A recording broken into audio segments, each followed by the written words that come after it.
¿Está grabando? Ahora sí. Yo soy Martín, soy de la Comisión de Estudiantes de Filosofía, que para las personas que no sepan es un espacio donde se discuten las problemáticas que aquejan a la carrera. También se participa en la selección docente, ahí está entrando más gente.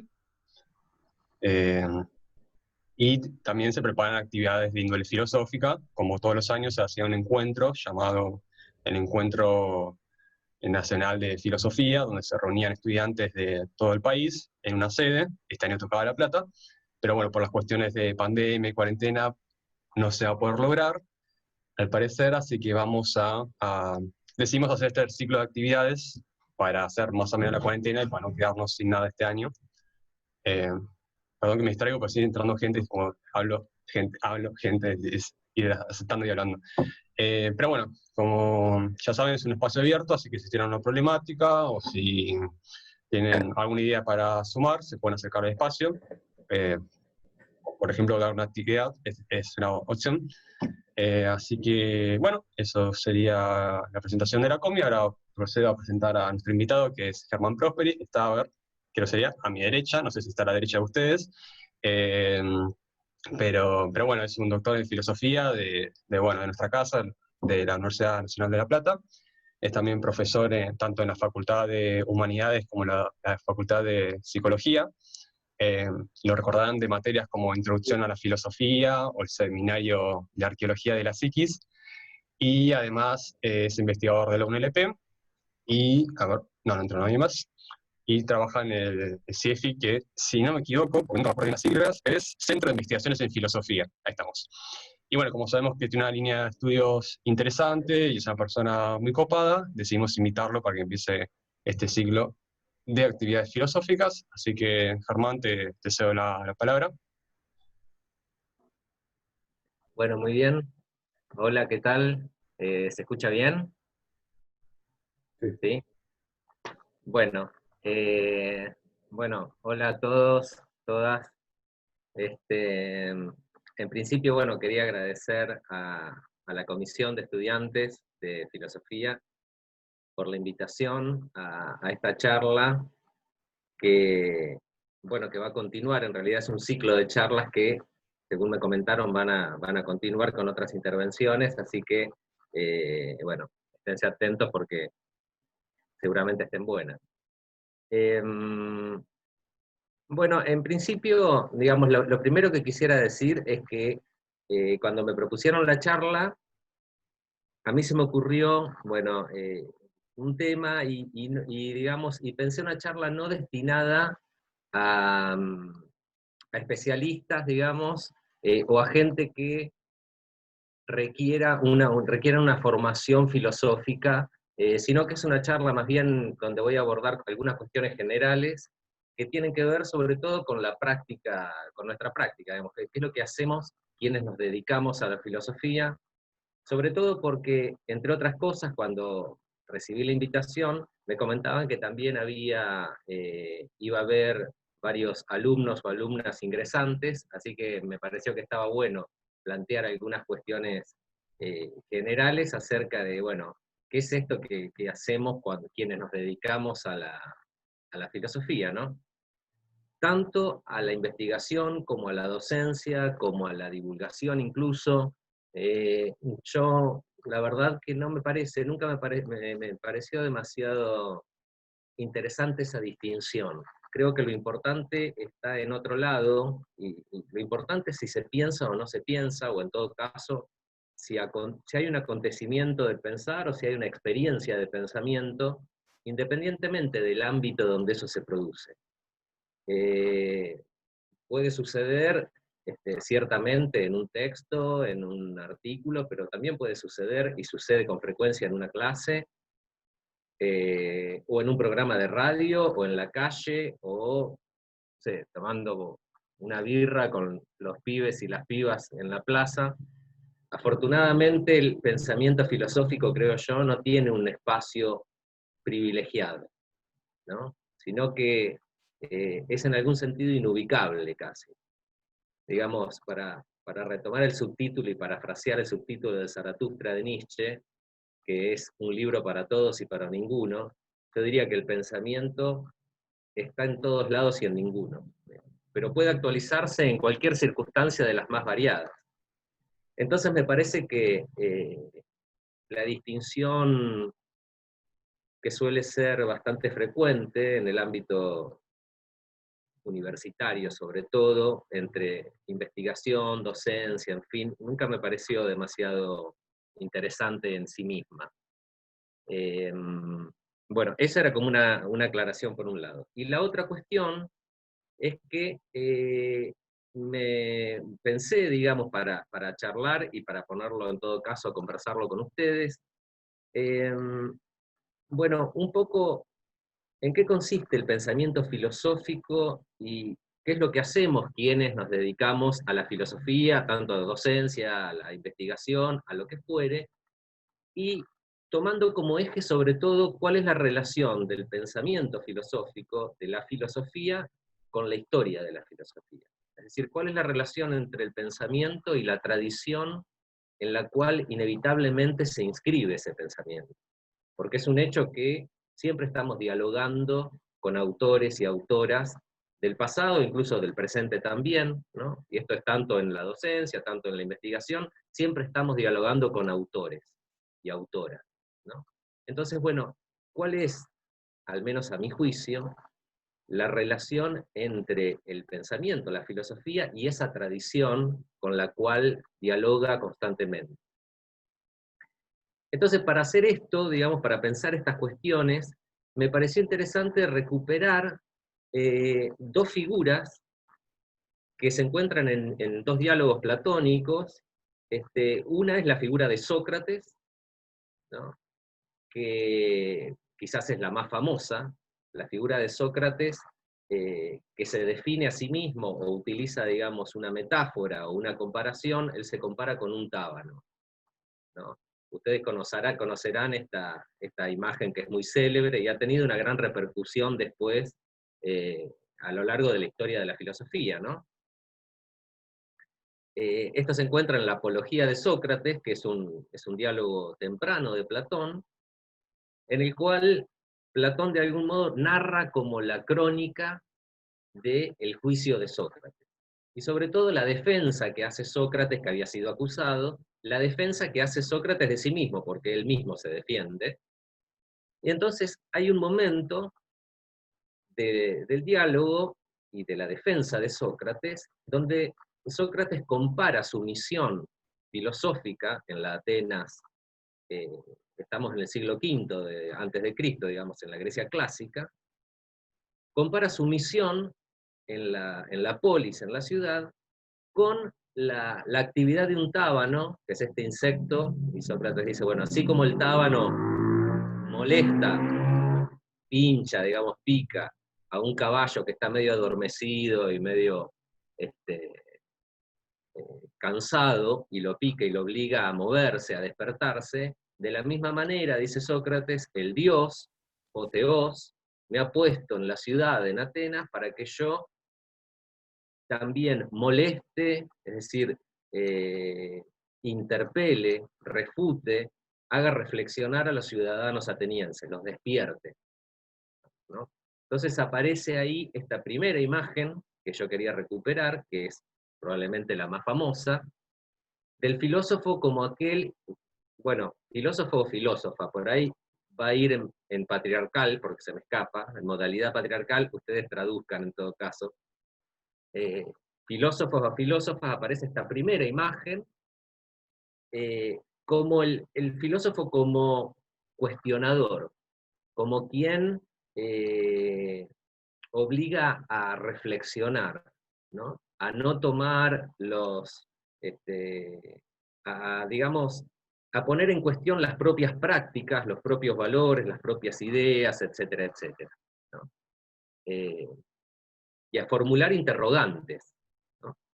Un poco la imagen de la figura de Sócrates en cuanto tal, ha sido considerada como casi como uno de los arquetipos del filósofo, entendido como tábano, justamente, como la persona que molesta, que interpela, no da nada por sentado, ¿no? Ahí tendríamos entonces como una primera imagen del filósofo. Ahora, a mí lo que me interesaba proponer, un poco, y era un poco la idea de la charla, es que me parece que para dar cuenta de la actitud filosófica, y sobre todo de la relación de la filosofía con la tradición filosófica, es preciso agregarle a esta figura de Sócrates, que indudablemente explica en buena medida la actitud filosófica, es preciso, digo, agregarle a esa figura del filósofo como Tábano otra figura que aparece también en otro diálogo platónico, que es un diálogo de madurez, ¿no? Que se llama El Sofista. Ese diálogo, que es un diálogo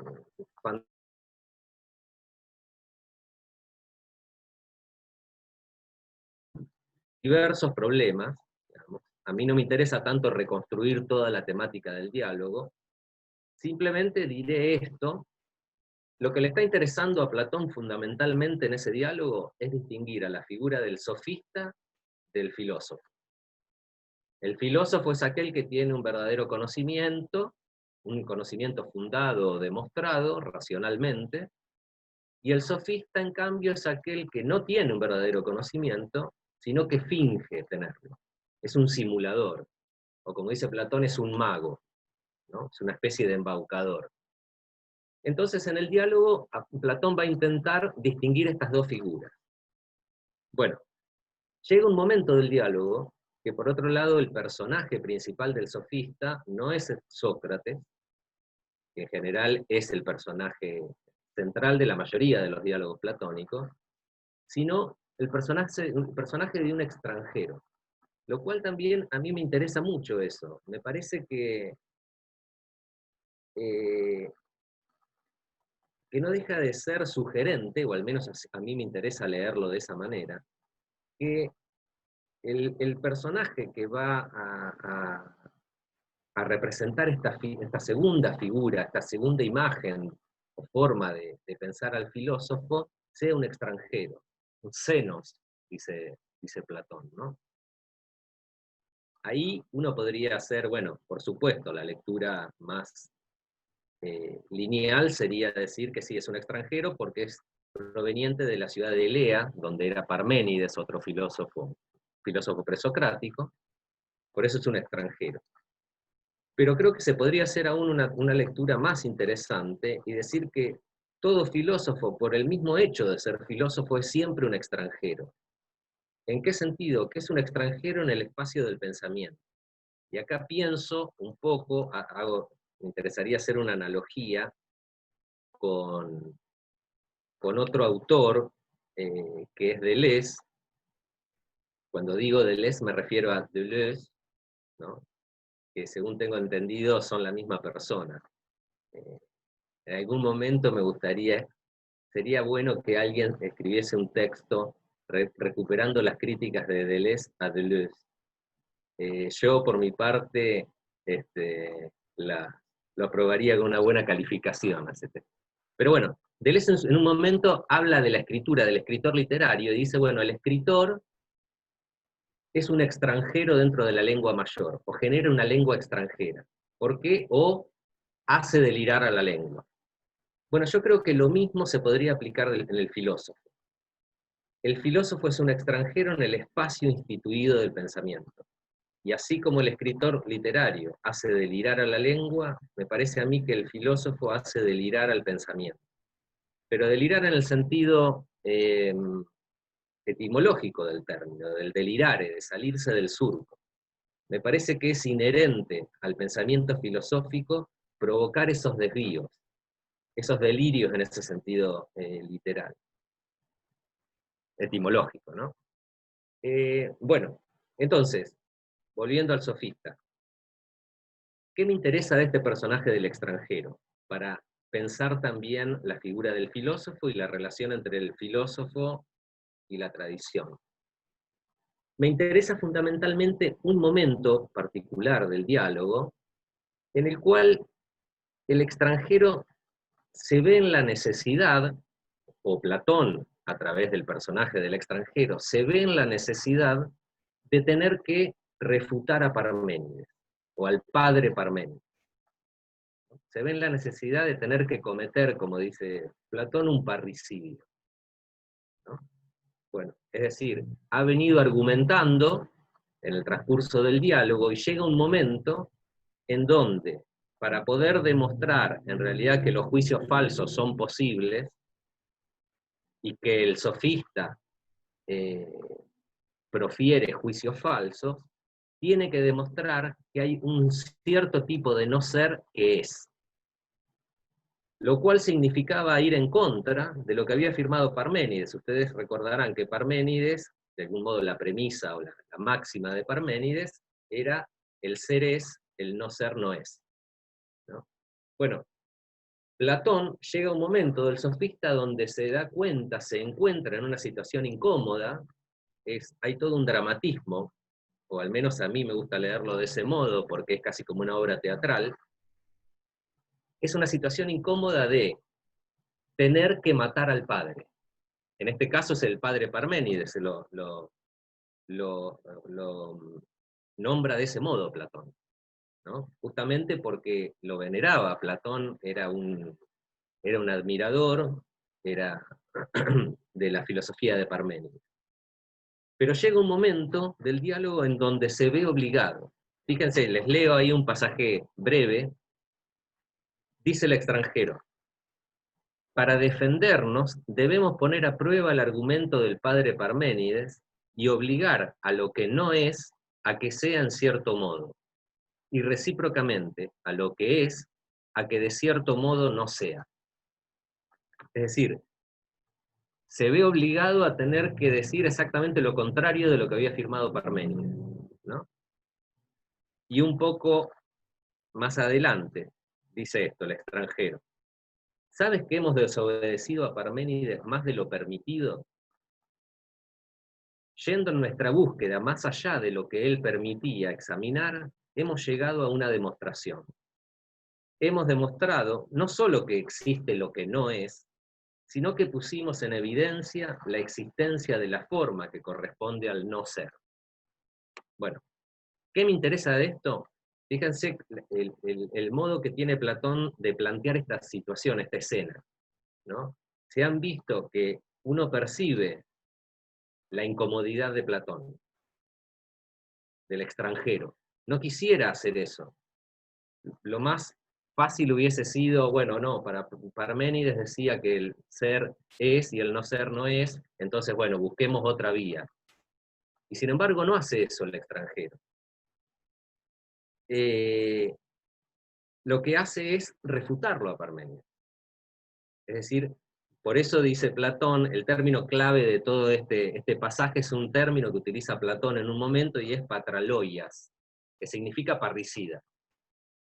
Y el extranjero le dice a Teeteto, que es el interlocutor, le dice, bueno, no vayas a creer que soy capaz de cometer un parricidio, que soy capaz de ser un parricida. Pero finalmente es lo que termina haciendo, termina efectivamente refutándolo, termina diciendo lo contrario de lo que había afirmado. Es decir, termina cometiendo un parricidio. Entonces, a mí me parece que lo interesante de esta segunda figura, de este personaje del extranjero,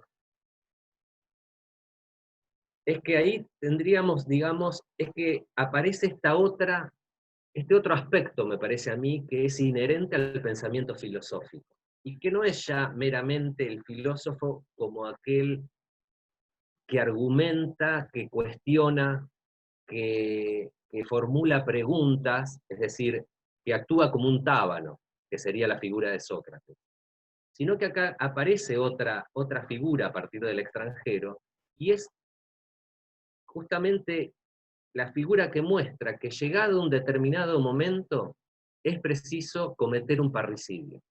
Es decir, es preciso matar al padre. Y el padre, obviamente, es la figura que encarna la ley, ¿no? Si ustedes, si se presta atención a los pasajes que yo leí, siempre está todo el tiempo esto en Platón. Bueno, hemos ido más allá de lo permitido. Digamos, burlado la ley que encarna la figura del padre, en este caso Parmenio. Ahora, el punto clave, me parece a mí, está acá, que no es un capricho de Platón, no es un capricho del extranjero, de este personaje. De hecho, no lo quiere hacer, lo hace un poco en contra de su voluntad. Sin embargo, se ve obligado, ¿no? Platón utiliza un verbo que es biaso, que tiene el sentido de constreñir, es cuando forzar algo, ¿no? Entonces hay como una exigencia, que lo obliga a Platón a tener que refutar al padre, a tener que distanciarse del padre. Bueno, ¿de dónde viene esa exigencia? ¿Qué es esa exigencia? Y viene de la filosofía, es el pensamiento mismo, la serie de razonamientos que ha ido esbozando el extranjero, es eso lo que lo obliga a tener que refutar a Parménides. Y por eso todo lo dramático de la situación, ¿no? Ahora, este momento, el momento del parricidio, y es un poco lo que quería en todo caso conversar con ustedes, me parece que no es un avatar, algo que puede eventualmente suceder o no. Me parece que es parte fundamental del pensamiento filosófico y de la relación de la filosofía con la historia de la filosofía. Es decir, de la relación del pensamiento con la tradición en la que se inscribe todo pensamiento. Creo que hay algo inherente, es la filosofía la que nos exige eso. Eso es lo que muestra la escena de Platón. Hay una exigencia, digamos, de matar al padre, pero, digamos, acá el parricidio, yo diría, es como una especie de parricidio trascendental en el sentido kantiano. ¿Por qué matar al padre? Porque justamente matar al padre crea las condiciones de posibilidad de un lugar de enunciación que antes no se tenía, ¿no? Lo que hay ahí es como un desplazamiento en el lugar de enunciación. Es como si el lugar que ocupaba el padre para enunciar la ley, ahora se hubiese desplazado. Entonces el extranjero ya no explica lo que decía Parménides, sino que lo refuta y explica lo que él cree, ¿no?, que hay que decir al respecto. Bueno, entonces estarían estas dos figuras, digamos.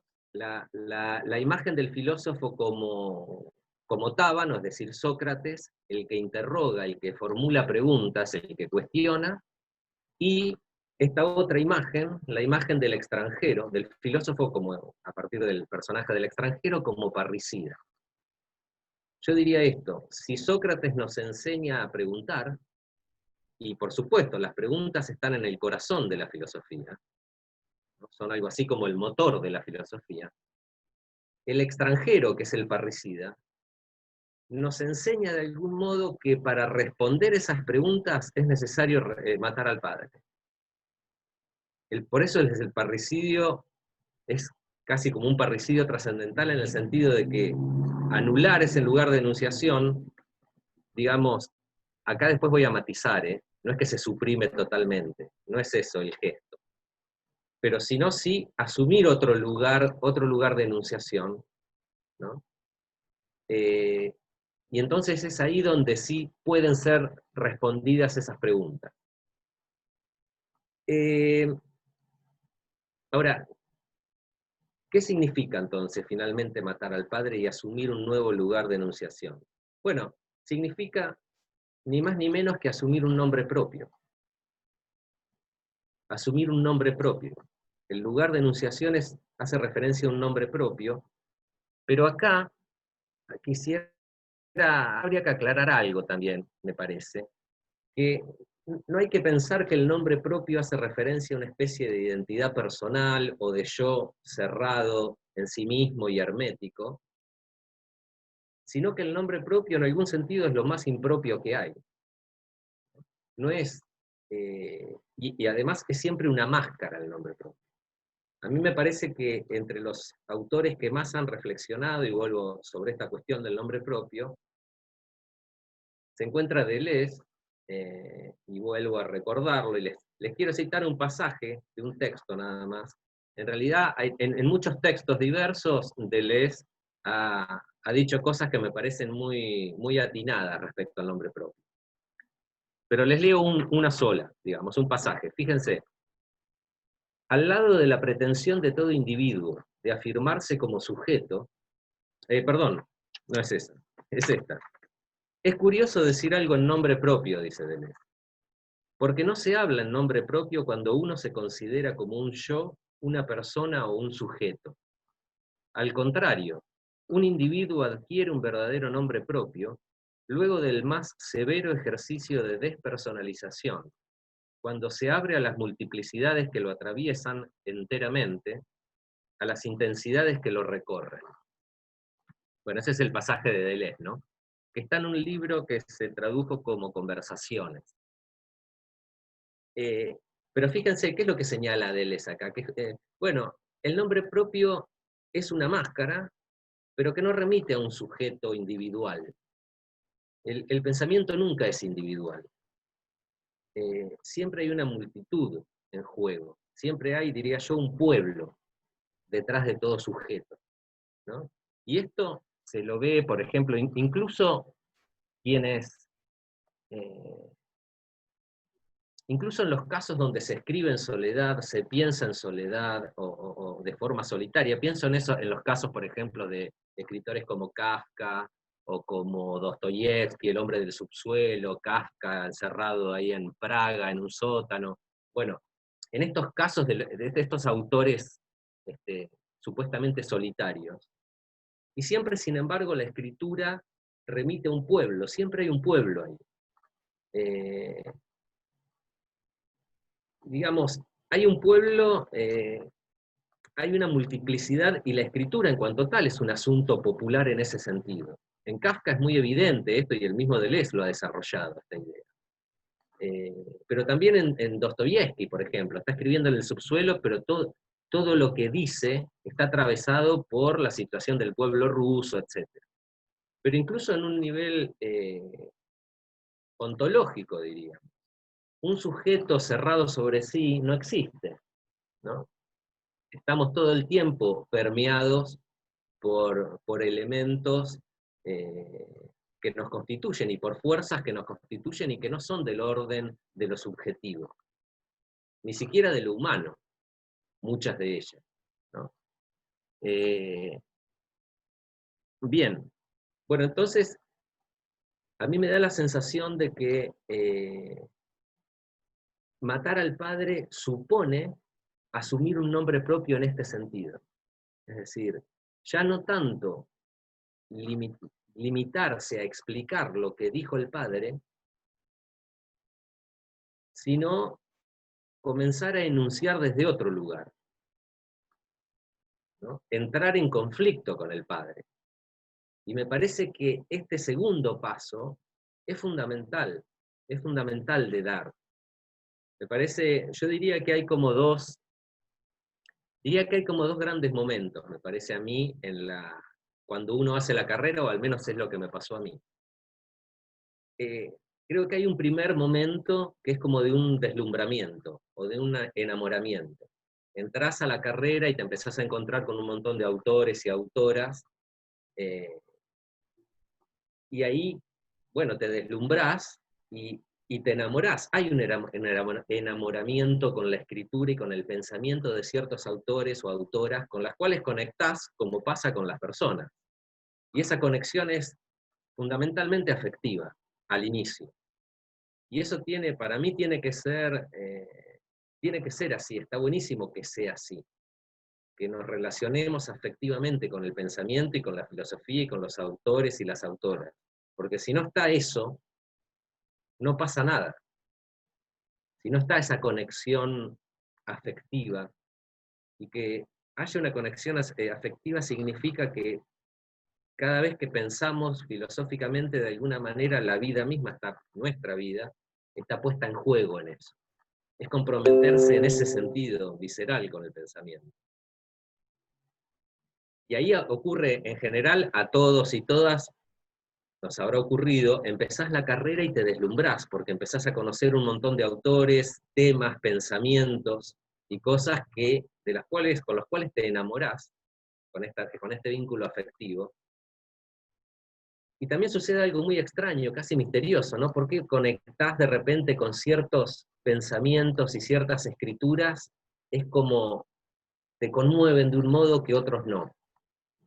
Pasa eso, es muy curioso. Yo creo que yo me lo explico a mí mismo, por qué me pasa eso, apelando, hay un fenómeno en acústica, no sé si alguno de ustedes es músico o música, toca algún instrumento. Bueno, si alguno toca algún instrumento, va a ver que por ejemplo, tocas la guitarra o el piano, y de repente tocas una nota, en general si es la guitarra de las notas de las cuerdas más graves, o en el piano, y de repente vibra la chapa del calefactor, por ejemplo, ¿no? Eso se llama vibración por simpatía. Tocas, no sé, un mi bemol, y vibra la chapa. Ahora, tocas un mi, o tocas un re, es decir, un semitono, y no vibra ya, o no vibra con la misma intensidad. Es decir, que vibra en esa frecuencia. Bueno, a mí me parece que con los textos y los autores pasa algo similar. De repente lees un texto o un poema o lo que fuere, y eso, hay como una frecuencia en el texto o en el autor, o en ese pensamiento, que hace que algo en uno mismo vibre también. Se genera como esa simpatía casi inexplicable. Bueno, cuando eso sucede, es que se ha establecido una especie de nexo, de gancho deseante ahí.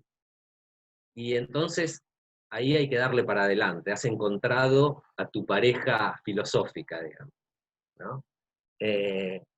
Y entonces uno se pone a estudiarlo y está fantástico que así sea, ¿no? Quedás deslumbrado por un autor o una autora, por uno de estos padres, y padre acá puede ser tanto varón o mujer, ¿eh? Me refiero a ese lugar o esa función. A los autores a los cuales admiramos y está buenísimo hacerlo. Nos dedicamos mucho tiempo a estudiarlos, pero me parece a mí, es como el momento donde uno firma un pacto. Hay algo como fáustico acá, ¿no? Es firmar un pacto con el demonio. Le permitís de algún modo a ese autor o a esa autora de la cual te has enamorado, que te posea, le das tu alma para que te conduzca y te muestre un mundo posible. Es como un pacto medio tácito. Y está buenísimo que eso suceda. Ahora, me parece que llega un punto en donde la misma filosofía nos exige otro paso más. Y ese segundo paso es el que nos muestra, creo yo, la figura del extranjero, este personaje del diálogo platónico. ¿Cuál es ese paso? Y para seguir con esta imagen del contrato del pacto, la ruptura del pacto. Es necesario, digamos, creo yo, para responder a la exigencia de la filosofía, que el pacto que hemos firmado con ese autor, sobre todo con los autores y autoras a quienes más amamos, ¿no? Es necesario que en determinado momento ese pacto que hemos firmado sea destruido. Es decir, que si antes le habíamos dado la mano para que nos acompañe y nos muestre un mundo posible, bueno, es el momento donde le soltamos la mano. Eso es importante que suceda, me parece a mí.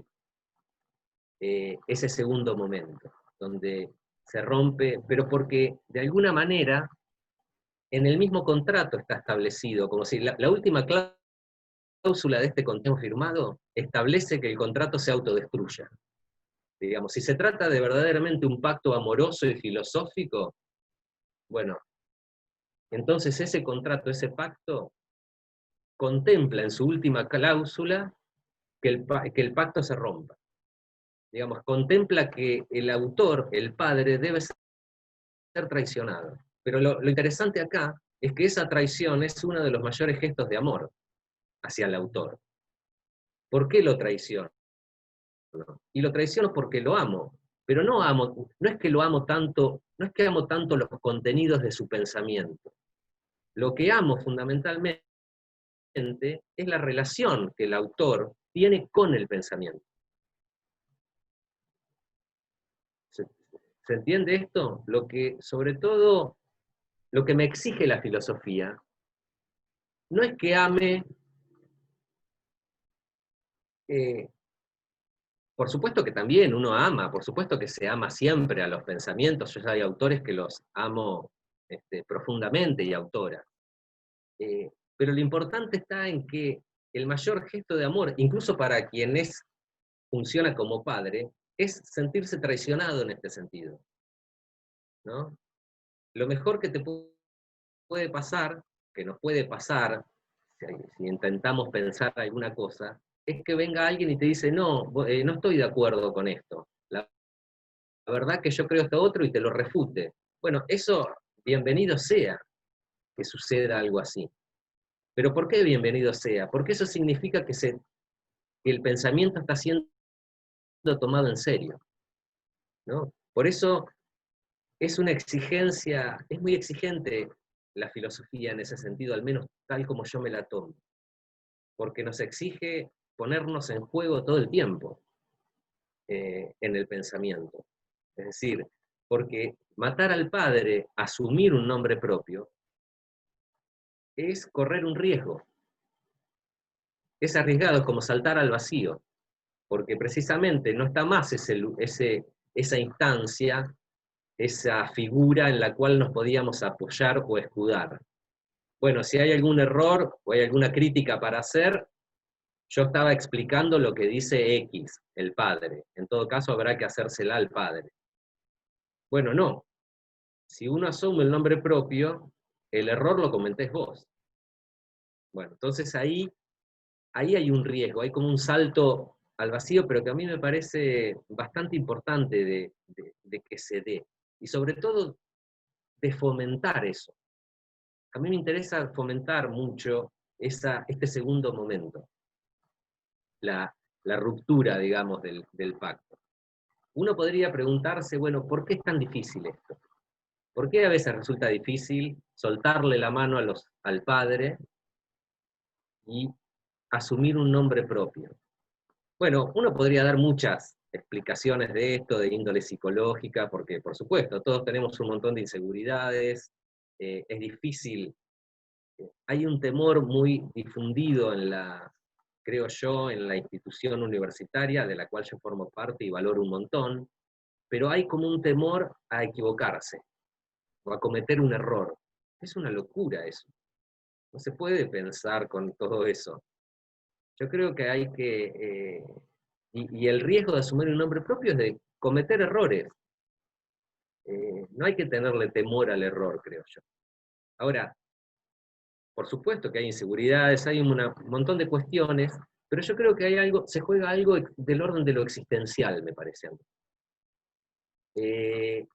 Y que tiene que ver con lo que sería la ética o la moral existencialista. Ustedes recuerdan esto, yo les quisiera recordarles un breve pasaje de Simone de Beauvoir, que es muy famoso, del segundo sexo, que me interesa, es un texto donde Simone de Beauvoir está hablando de las mujeres, ¿no? Tema irritante, dice Simone. Pero sobre todo me interesa porque ella adopta la perspectiva existencialista para pensar el problema de la mujer.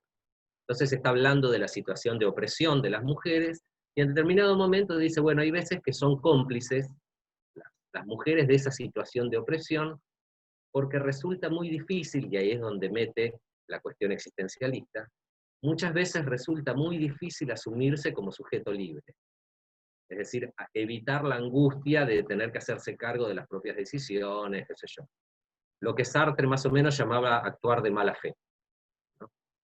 Y ahí dice hay un pasaje muy famoso, y que yo me preguntaba si en cierta medida, y salvando las distancias, no se aplicaría esto. Y el pasaje es este, fíjense.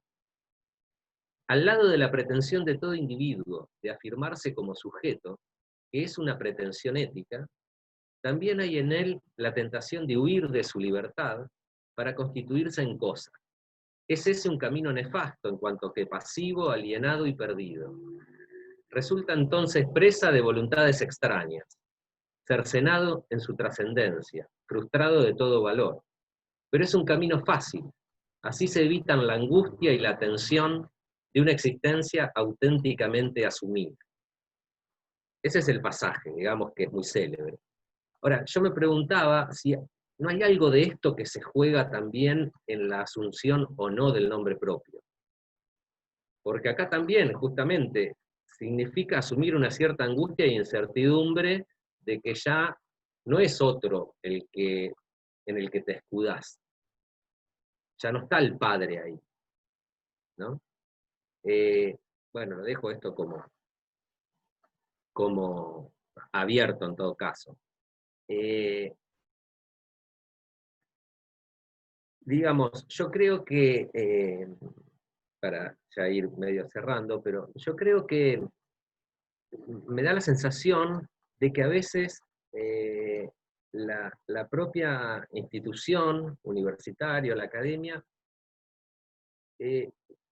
fomenta, si se quiere, el primer momento, el momento de deslumbramiento, el momento de enamoramiento con los autores, y eso es fundamental que así sea, y está buenísimo. En general es lo que nos pasa a todos. Entramos a la facultad y se nos abre un mundo nuevo, y está buenísimo. Pero de algún modo a mí me da la sensación que no veo con tanta frecuencia que se fomente el segundo momento, el momento parricida. No sé por qué y tampoco tengo eh, la respuesta para esto, pero digo, yo creo que quienes nos dedicamos a la filosofía, por lo menos, a mí me parece que a mí me interesaría más formar parricidas que profesionales, digamos. O me interesaría más formar traidores que especialistas. Porque me parece que le hacen más justicia, si se quiere, a la filosofía en cuanto tal. Responden a esa exigencia de la filosofía, que es muy rigurosa. No es algo sencillo. No es sencillo responder a esa especie de llamado del propio pensamiento filosófico, que te llama, bueno, ponete en juego, asumir riesgos. Y asumir riesgos es matar al padre, creo que pasa algo similar también a, a lo que pasa en diferentes disciplinas. Porque, por ejemplo, en el caso de, no sé, de la música o en el caso de la poesía, un poeta o una poeta también hay una suerte de lucha y de riesgo y de cuerpo a cuerpo con el lenguaje. Hay una lucha con el lenguaje y hay un intento por encontrar lo que sería la propia voz. Bueno, encontrar el modo en que vos tenés para decir algo, que no es cualquier modo. Y recuerdo, esto que hablo de la voz, hay un discurso de Leonard Cohen que dio que pronunció cuando le dieron el premio del Príncipe de Asturias, premio de poesía. Y Leonard Cohen está hablando, después búsquenlo si quieren, está en YouTube y es fantástico. Y Leonard Cohen dice en un momento, bueno, la lectura de los poemas de García Lorca me permitieron encontrar mi propia voz, dice Leonard. Bueno, hay algo, me parece a mí, que en la filosofía sucede lo mismo. Hay una búsqueda, y después no importa demasiado si se encuentra o no esa voz. Lo importante es la búsqueda de eso. Pero lo mismo en la pintura, lo mismo con los colores, no sé, el amarillo de Van Gogh. Y bueno, se le ha ido la vida a Van Gogh persiguiendo ese amarillo que finalmente lo va a volver loco, porque también los riesgos son extremos en un punto. Pero de eso se trata de esa búsqueda, ¿no?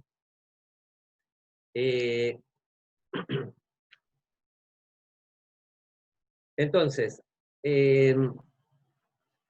como para ir cerrando, recordaba yo diría que hay como tres momentos entonces. Vieron que hay una pregunta que formula Kant, muy famosa, y que es, bueno, ¿qué significa orientarse en el pensamiento, ¿no? Bueno, yo diría que hay como tres momentos. El primer momento es cuando el padre nos orienta. Por eso firmamos ese pacto tácito, fáustico, le damos la mano al Padre y nos lleva y nos muestra un camino posible. Hay un segundo momento que sería el momento del parricidio, que me parece fundamental, y es donde matamos al Padre y nos desorientamos. Ese es el momento dramático que aparece en el diálogo este de Platón, en el Sofista, el extranjero, ¿no? Se siente ahí como, siempre matar al Padre nos desorienta, uno está como al inicio de la segunda meditación de Descartes, ¿no?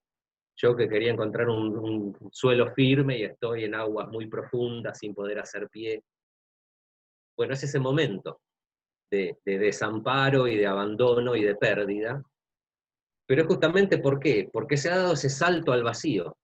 El lugar que estaba ocupado por el Padre ahora ha quedado vacío, ya no está más y estamos desorientados entonces ahí. Y luego habría, creo yo, un tercer momento donde volvemos a orientarnos, pero ya no a partir del Padre. Nos volvemos a orientar hablando en nombre propio. Que eso, por supuesto, siempre no se filosofa, no se piensa en la soledad, en la nada, siempre se piensa en un diálogo, no solo con otros autores, sino que también el nombre propio siempre es un colectivo. No hay algo así como un sujeto solo que está ahí pensando, iluminado, sino que siempre es un colectivo y un pueblo. Antes de que yo pueda decir yo, siempre hay un pueblo que me ha permitido que yo diga yo, ¿no? Para tomar la famosa frase de Rimbaud, yo es otro. Pero incluso el yo, siempre es un otro el que dice yo en mí. Por eso la cuestión de la voz también es tan interesante, ¿no? No solo de la voz en el sentido metafórico de que, bueno, el poeta quiere encontrar la voz, o cuando escribimos queremos encontrar una voz propia, sino que también la voz en el sentido como fenómeno respiratorio. Quizás la voz sea uno de los fenómenos donde muestra que no estamos cerrados, que no somos individuos autónomos, herméticos y cerrados sobre sí, sino que estamos abiertos en una relación inevitable con lo otro. Porque, ¿qué es la voz finalmente? Es aire que ingresa en nosotros y cada vez que inspiramos es el mundo el que ingresa. Es decir, es el aire que las plantas han hecho posible, es el mismo aire que Pelín, la gata mía que está acá atrás, pero está durmiendo, que Pelín respira, es el mismo elemento que ingresa en nosotros, en nuestras profundidades, y luego cuando surge, pasa algo extraño ahí, y es que produce a veces un sentido, se transforma en palabra, ¿no? Ahí hay algo así como una escultura del aire. Hablar, creo yo, es esculpir el aire. Es, digamos, ¿vieron el texto de Tarkovsky, Esculpir en el tiempo? Bueno, yo diría que la voz o el habla es esculpir, no en el aire, sino esculpir el aire. Hablar es eso, hacemos como una escultura en el aire y de ahí surge algo que era del orden de lo natural, aire, uno de los elementos naturales, a través de ese trabajo y de esa serie de interrupciones que le damos con los aparatos fonadores, se transforma en sentido. Es como si la voz fuese ese lugar donde la physis, la naturaleza, se roza de algún modo con el logos. Literalmente, porque ese aire es un elemento natural que se vuelve sentido. Para que se vuelva sentido, tiene que ser esculpido por los medios que tenemos nosotros. Bueno, pero no me quiero ir por las ramas, que es una característica bastante habitual en mí. Quiero volver a la cuestión de estas dos figuras que son el tábano Sócrates y el parricida. Y cierro ya haciendo una referencia, aunque todos no lo crean, a Jorge Luis Borges, que es uno de los grandes padres también.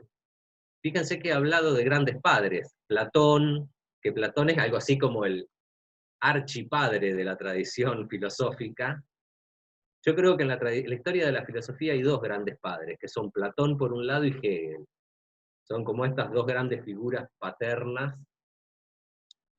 eh, pero bueno, nosotros tenemos nuestro propio padre literario, que es Borges, pero quisiera retomar para pensar esto que quería plantear en relación al pensamiento y a su relación con la historia de la filosofía y con la tradición, hace referencia a un ensayo muy famoso, uno de los más famosos de Borges, que es El escritor argentino y la tradición, precisamente, y que allí en ese ensayo Borges intenta reflexionar también acerca de la tradición literaria argentina. Básicamente lo que quiere mostrar Borges es que la tradición literaria argentina es la tradición de Occidente, de la cultura occidental en cuanto tal. Pero a mí lo que me interesa es esto, fíjense. Primero remite a un sociólogo estadounidense, Borges, un tal Thorstein Veblen, eh, y hace referencia a la situación de los judíos, y dice, bueno, ¿por qué los judíos, que están un poco dispersos en diferentes culturas que no son la propia, no obstante han podido prosperar en esas culturas, que son ajenas, digamos? ¿Por qué ha sucedido esto? Y entonces cita un pasaje de Veblen y que dice, los judíos actúan dentro de esa cultura, es decir, dentro de esa cultura que es ajena, y al mismo tiempo no se sienten atados a ella por una devoción especial, dice Borges. Y a partir de esto realiza una analogía con la literatura argentina y dice, creo que los argentinos, los sudamericanos en general, estamos en una situación análoga. Podemos manejar todos los temas europeos, manejarlos sin supersticiones, con una irreverencia que puede tener, y ya tiene, consecuencias afortunadas. Eso es lo que dice Borges, ¿no? Bueno, a mí me parece que esto que yo planteaba del parricidio y del personaje del extranjero, que además justamente, como decía, es un extranjero y no es casual eso, el que comete un parricidio es un extranjero, me parece que el parricidio no es otra cosa que esta irreverencia de la que habla Borges acá. Es decir, sí, podemos manejar todos los temas europeos, que podría ser también, podemos manejar los temas del padre. Somos capaces de manejar todos esos temas del padre, pero sin supersticiones, dice Borges, y con irreverencia. Y es precisamente esa irreverencia, según Borges, lo que va a provocar, lo que permite que la literatura argentina tenga consecuencias afortunadas. Yo haría una analogía, entonces, y la aplicaría exactamente igual a la literatura, a la filosofía.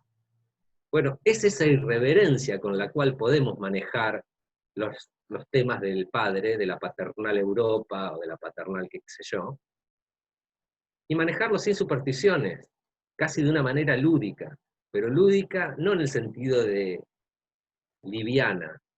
El juego es de las cosas más graves que existen en un sentido porque uno se juega precisamente la vida ahí. Pero entonces me parece que hay que esta irreverencia, este paso de irreverencia, me parece que es importante también de darlo. Y al menos a mí, que yo doy clases de filosofía, eh, sobre todo para la gente que se va a dedicar a la filosofía, me parece importante fomentar en cierto sentido ese espíritu un poco más irreverente, de que por supuesto que hay un diálogo afectivo y hay un amor hacia el padre. No es cuestión del parricidio, no implica la anulación total, pero sí implica una toma de distancia, una relación con el padre que es diversa, ¿no? Eh, bueno, entonces, cierro ya eh, con estos 3 puntos como para sintetizar a ver qué era lo que quería plantear en todas estas cosas que dije. Básicamente las 3 ideas que a mí me interesaban plantear era que para explicar que la actitud filosófica y la relación de la filosofía con la tradición y con la historia de la filosofía se explica, creo yo, de una manera mucho más precisa y más completa, no solo a través de la figura de Sócrates y del tábano, que es un poco la visión casi clásica de la historia de la filosofía. Sócrates tiene ese lugar como una especie de arquetipo del filósofo, sino a través de esa figura de Sócrates y el tábano, pero también, e igualmente importante, a través de la figura del extranjero y el parricida. Son esas dos figuras, me parece, las que resultan fundamentales. Ese es el primer punto. El segundo punto es que matar al padre significa asumir un nombre propio. El tercer punto sería que el nombre propio, que siempre es un colectivo, siempre es un pueblo el que está allí, en juego, digamos, supone asumirse como sujeto libre de enunciación. Y acá es donde viene un poco la beta media existencialista, digamos, ¿no? Asumir esa angustia y esa incertidumbre. Entre otras cosas, la incertidumbre y el riesgo posible de equivocarse, o de decir una estupidez. Bueno, esos serían como los 3 puntos, digamos, de la charla. A mí me parece, digamos, como cierre lo último que digo, yo personalmente considero mucho más valioso y potente en términos filosóficos el error de un filósofo o de una filósofa que la meticulosidad o la precisión de un especialista. Lejos, lejos, porque el error supone que... Y ese riesgo, me parece a mí, está... ese riesgo, de alguna manera,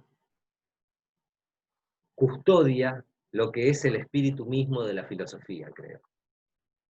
Bueno, corto porque si no se va a hacer muy largo. Bueno, muchas gracias a todos y todas que están allí conectados, conectadas. Bueno, muchas gracias por la charla. Ahora abrimos un espacio para hacer preguntas o otra persona está intentando entrar. Bueno, llega para las preguntas. Como es, así que si quieren hacer una pregunta, pueden escribir en el chat, yo quiero hablar, o hacer directamente la pregunta para si no se superponen todos hablando al mismo tiempo. También les aviso, para los que entraron tarde, la charla estaba siendo grabada, así que se va a subir a YouTube por si llegaron tarde y bueno, quieren ver cómo empezó. Y que después de esta charla van a recibir un mail con la invitación a la siguiente charla, y si quieren participar, responden sí, me parece bien. Si no quieren participar, no respondan, y lo tomamos como un no.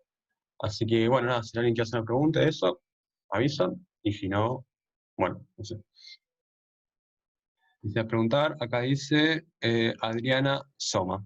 No sé dónde está. Pero bueno, te puedes preguntar, Adriana.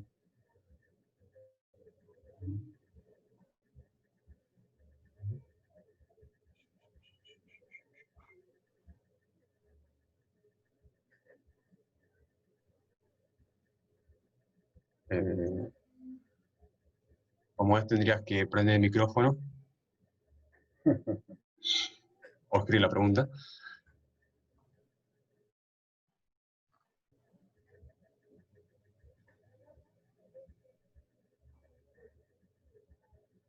Bueno, tenemos otra persona que quiere hacer una pregunta, pero no le anda el micrófono, así que sí, la vas a por chat, seguimos esperando.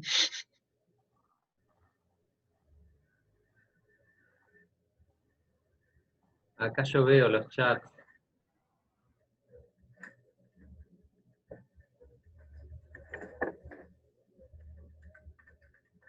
Ahí.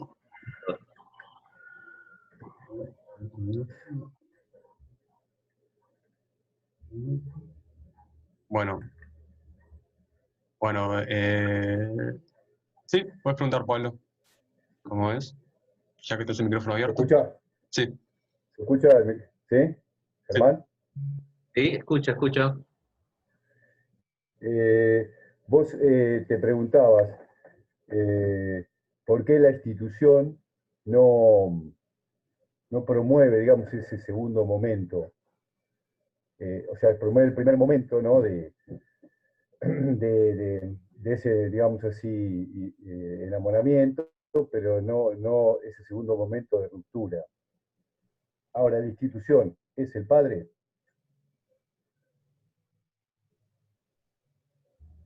¿Respondo? Sí, claro, claro, digo, por Sí. supuesto, si uno dijera la institución es el padre, Por lo tanto, no tiene por qué el padre provocar eso, provocar la Sí. ruptura. Sí, yo en realidad, cuando hablaba,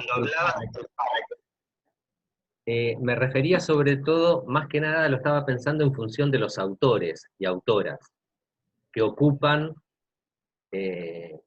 cuando pensamos, ocupan ese lugar. El padre en el sentido, digamos, acá yo no hice referencia directa, pero acá hay dos cuestiones que han estado sobrevolando de algún modo la charla mía, y es, por un lado, en la filosofía, el feminismo y la filosofía de género, porque esto tiene mucho que ver con la filosofía de género, y por otro lado el psicoanálisis, sobre todo Freud y Lacan, digamos que ambos han desarrollado mucho toda la cuestión del nombre del padre como el significante que encarna la ley primordial. Incluso, bueno, en Freud, el padre también es el padre muerto por sus hijos, ¿no? Yo no entré ahí, pero aclaro ahora que es un poco el panorama o el tema de la metáfora paterna, el falo, el complejo de castración, todas esas cuestiones muy del psicoanálisis han estado presentes implícitamente, digamos.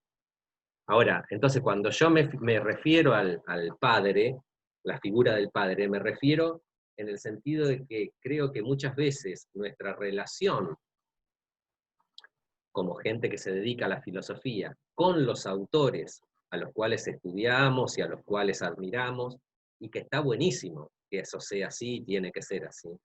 Pero muchas veces esa relación, a mí me da la sensación de que esos autores o autoras terminan ocupando un poco como ese lugar de la ley o del padre, ¿no? Que no pueden ser refutados, y nosotros nos terminamos convirtiendo medio como en defensores a ultranzas o de meros exégetas de esa ley. Y a mí, yo diría que, no sé si la institución ocupa el lugar del padre. A mí me parece que la institución hace muchísimo, lo cual no es poco, para poder dar a conocer a estos autores y a un montón de autores y un montón de mundos posibles, que está buenísimo. Me parece que, pero sí creo, y también hay que matizar, eh, por ahí este tipo de afirmaciones que yo hago por ahí así en términos muy generales, no son del todo justas también.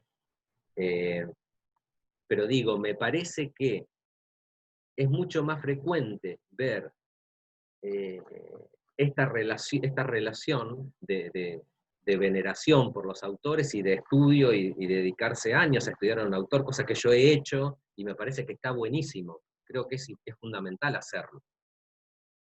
Eso lo veo como mucho más funcionando constantemente, casi diría, bueno, básicamente en el camino de un estudiante o alguien que se dedique a investigar, incluso a la docencia, pero por ahí a investigar también, consiste, bueno, encontrar un autor o una autora o alguna temática centrada en algunos autores que le interesen y especializarse en eso.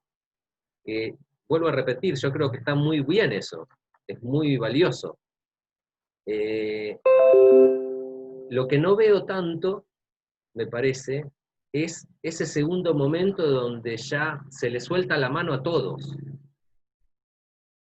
Pero no es porque uno deje de dialogar con otro, deje de estar de acuerdo, deje de, de estar en contacto con esas figuras, con los autores y las autoras que amamos y admiramos, sino que es como un leve desplazamiento donde uno está en otro lado.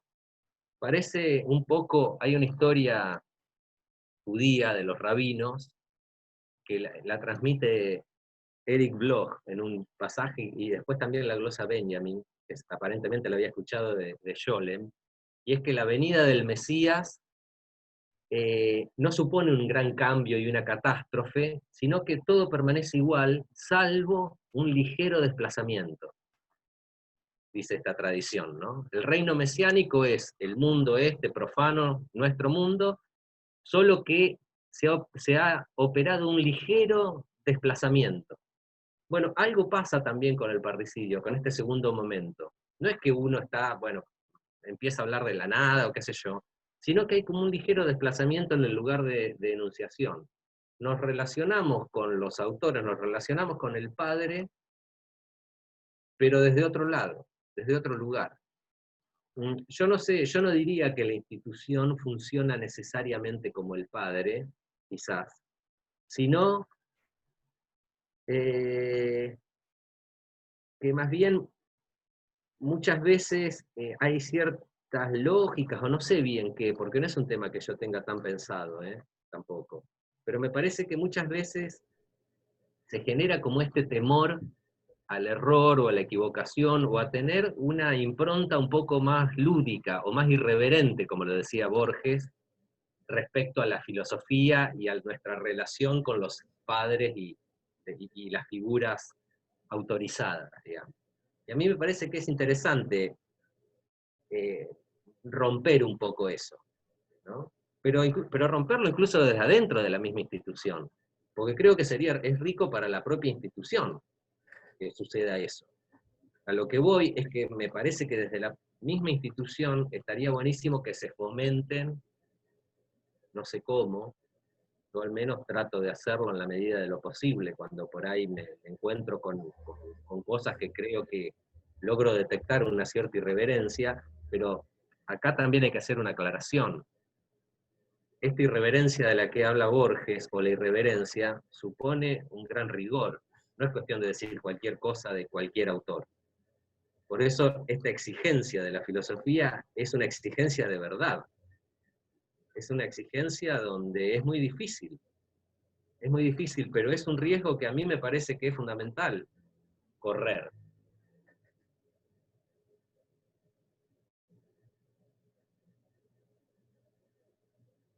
¿Sí?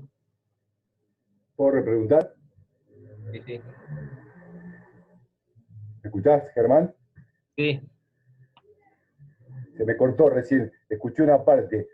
Yo lo que pensaba también, pero se me cortó justo, se me apaga la máquina.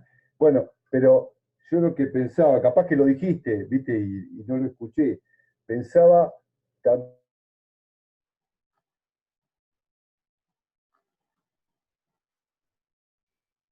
Creo que se trabó. Eh,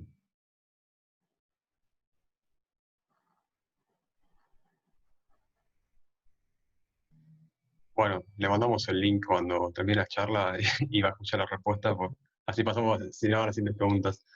A ver, acá había hecho una pregunta a Adriana que, que decía, quería saber por qué dice que no es causal, que quien comete el parricidio es el extranjero.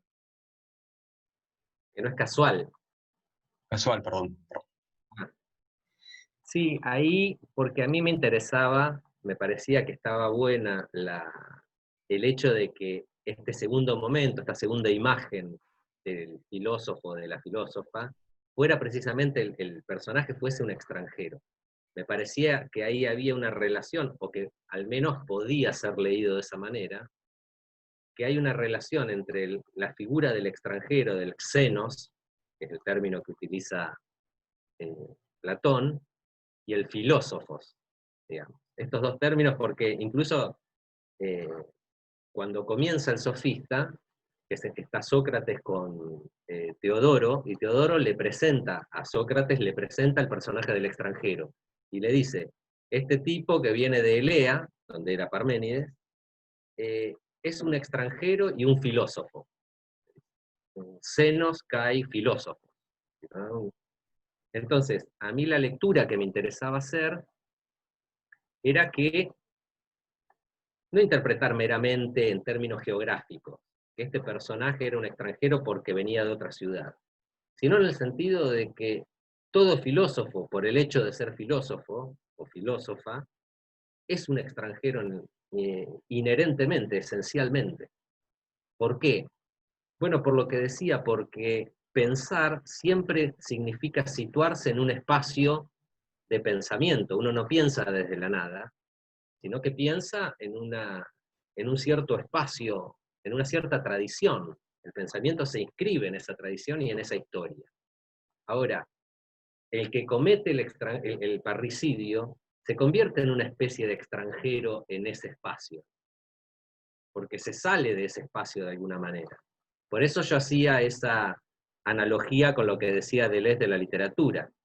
Bueno, el escritor de literatura es un extranjero en la lengua y hace delirar a la lengua. Bueno, lo mismo podría predicarse del filósofo o de la filósofa. Es un extranjero en el espacio del pensamiento y hace delirar al pensamiento. Ahora, cometer un parricidio es eso, es hacer delirar al pensamiento, es decir, sacarlo del lugar. Sacarlo del delirar. El delirar es un término de la agricultura, es un término latino que viene de la agricultura. Cuando se sembraba, había algunas semillas que caían fuera del surco del arado. Bueno, de la lira. Entonces lo que se salía del surco, eso era el delirare, ¿no? Bueno, con el pensamiento es lo mismo. Digamos, uno entra, siempre está en un contacto y en un diálogo con la tradición, y con los padres, digámoslo así, que ya indican ciertos surcos, ciertos caminos de bosque, diría Heidegger. Bueno, lo que pasa es que lo que hay que hacer es que en algún momento es salirse del camino. Hay que efectuar ese desvío, y en ese sentido hay que delirar. En ese sentido el delirio es esencial a la práctica filosófica. Y en ese sentido uno siempre es un extranjero porque sale del lugar ese, sale del lugar propio, siempre está en un lugar extraño.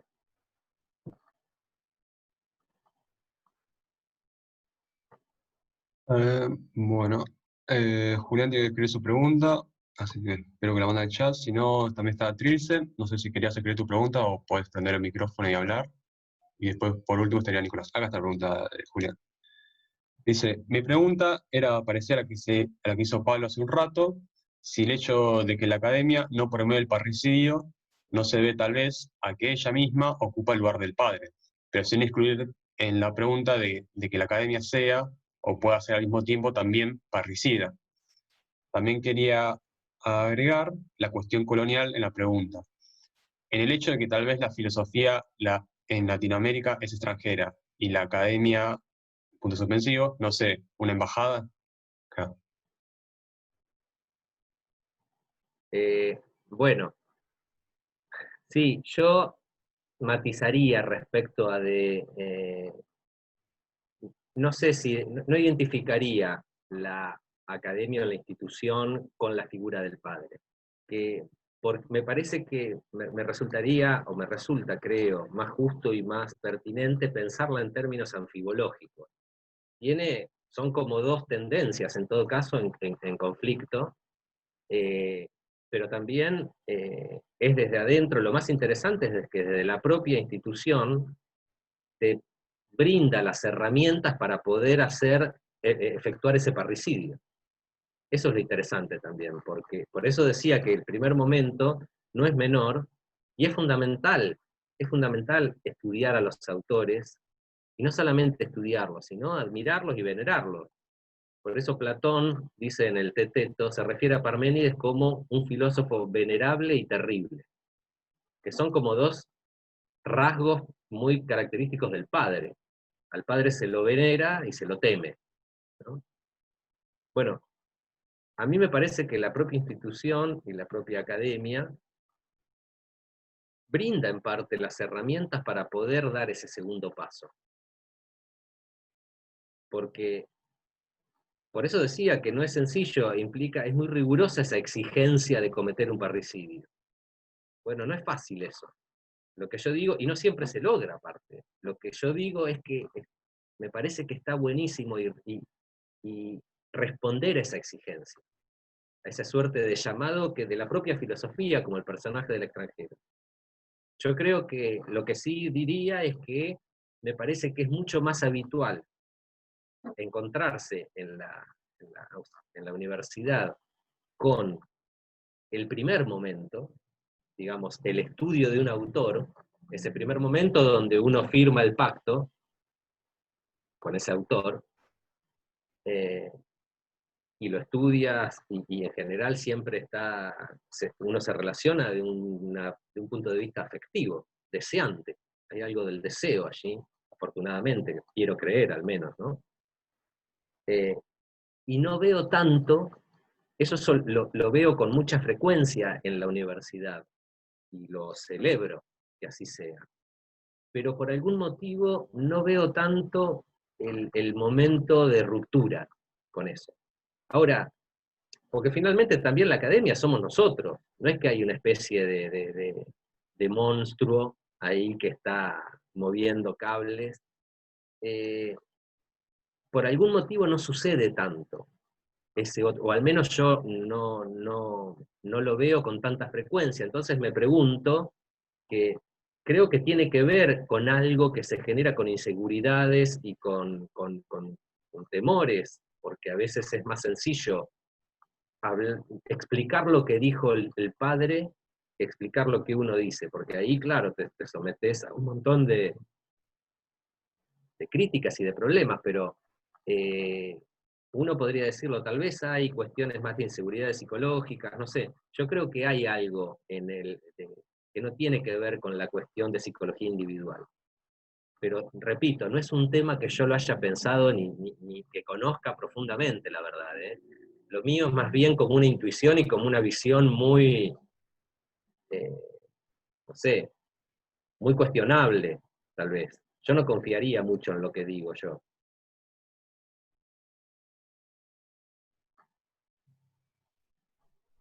Bueno, ahora le toca a Trilce.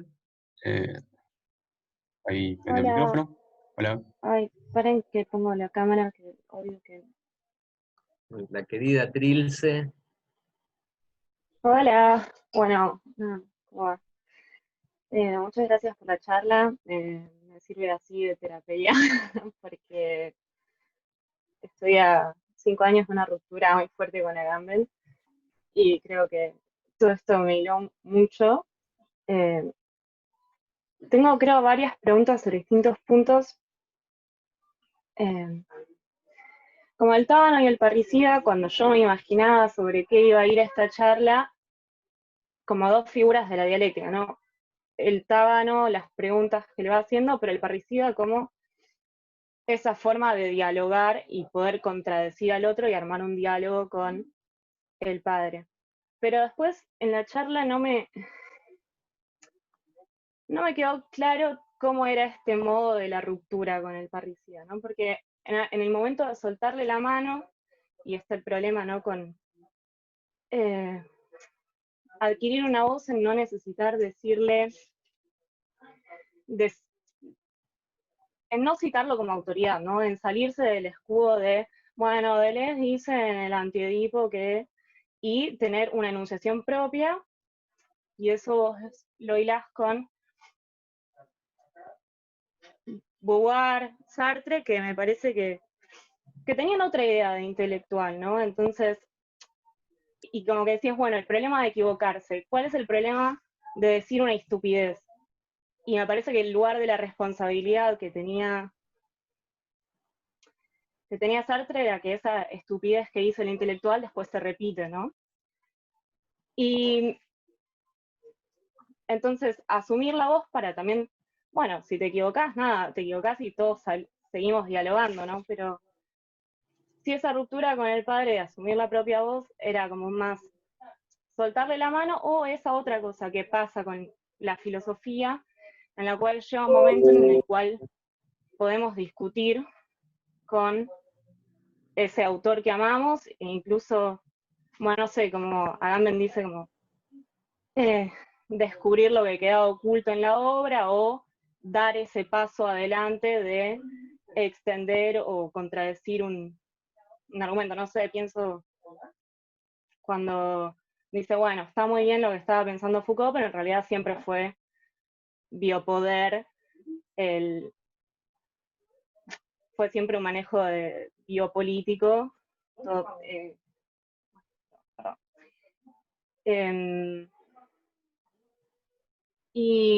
o no sé, como ese lugar de poder, sí, como a partir de lo mismo que uno lee y estudia, poder como o extender o contradecir ese autor, que en realidad sería como seguir en esa línea o... Mi pregunta es como sobre este lugar de traición, sobre el soltarle la mano, ¿cómo es las distintas maneras que podrían hacerse en esa ruptura con el autor? No solo por dejar de resguardarse, sino como asumirlo como un par en algún sentido, como posicionarse, sí, como crecer frente a eso y posicionarse como un par en el pensamiento. No sé si tiene sentido lo que estoy diciendo. Bien, sí, bueno, hay varias preguntas de Trilce. Bueno, ahí, por un lado, cuando estabas hablando que mencionabas tu relación con Agamben, mira, Agamben nos dice algo muy diferente a lo que yo estaba diciendo, si mal no recuerdo, en esa conferencia tan famosa que se llama ¿Qué es un dispositivo? Creo que ahí lo dice y en otras partes también, cuando él en algún momento está hablando, y estoy recordando y mi memoria es bastante precaria, pero está hablando creo que de Feuerbach, me parece, y entonces dice, o de Foucault, o no me acuerdo, pero dice algo así como, bueno, llega un momento en que uno se da cuenta que las herramientas que te proporciona un autor ya no te sirven para pensar lo que querés pensar. Y ese es el momento de abandonarlo y de seguir por tu propia cuenta.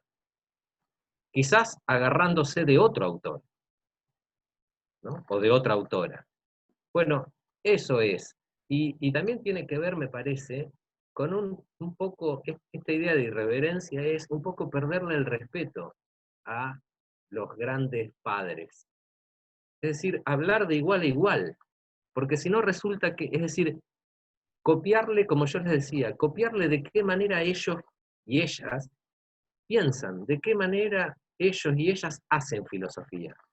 Porque si no pareciera ser que hay un pequeño grupo de iluminados que se dan el lujo de escribir lo que quieren y como quieren, y después hay todo un gran hormiguero que seríamos nosotros, y que estamos ahí explicando qué es lo que dicen estos tipos, o tipas. Y yo no pienso así en la filosofía. Para mí hay que tener la irreverencia de hablarle de igual a igual a los autores y autoras.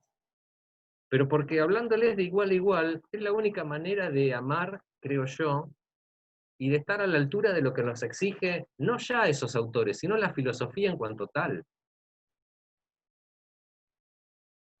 El tema del parricidio es eso, de tratarlo como un colega. Y sobre todo esto, sobre todo de tomarnos en serio nuestras propias ideas. Tomarnos en serio lo que nosotros pensamos.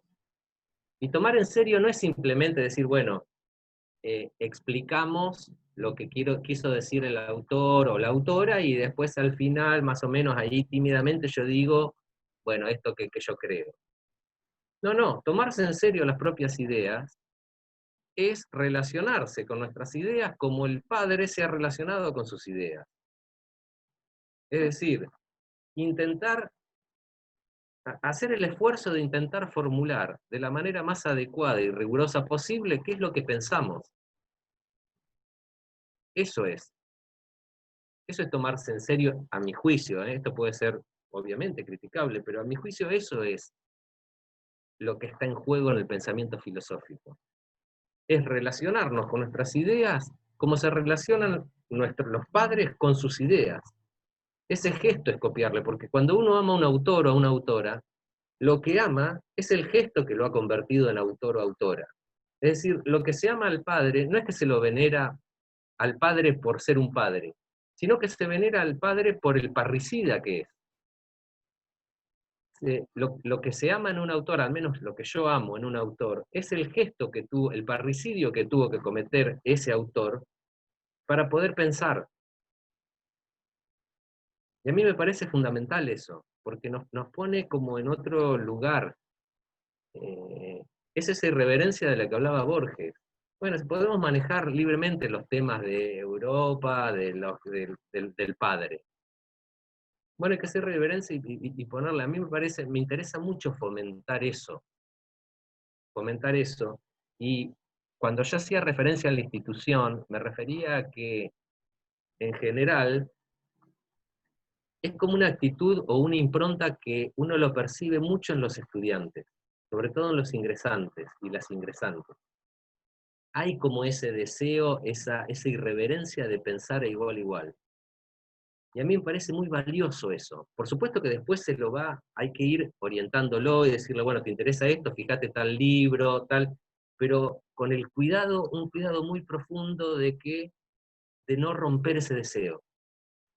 Porque me parece que ahí yo considero que si en algún momento le obturo el deseo de pensar a lo grande, a pensar grandes ideas y a discutir de igual a igual con los autores, ahí me parece que me voy a sentir fracasado como profesor. El horror sería eso. Para mí lo peor que se le puede hacer es obturarle el deseo de pensar. Claro, obviamente, por ahí te va a decir, piensa, bueno, fíjate tal libro que ahí está planteado de alguna manera esto. Eso sí, pero me parece que el trabajo docente exige, o de formación de recursos humanos, exige una sensibilidad en eso. Hay que estar muy atentos a no cortarle el mambo. Porque si le cortás el mambo a la persona que tiene esos deseos de pensar, y que si es un estudiante, te lo encontrás a las 4 de la mañana en un bar y te va a hablar de filosofía, la gente que estudia filosofía. Te lo encontrás a las 2 de la tarde en la plaza tomando una birra y te va a hablar de filosofía.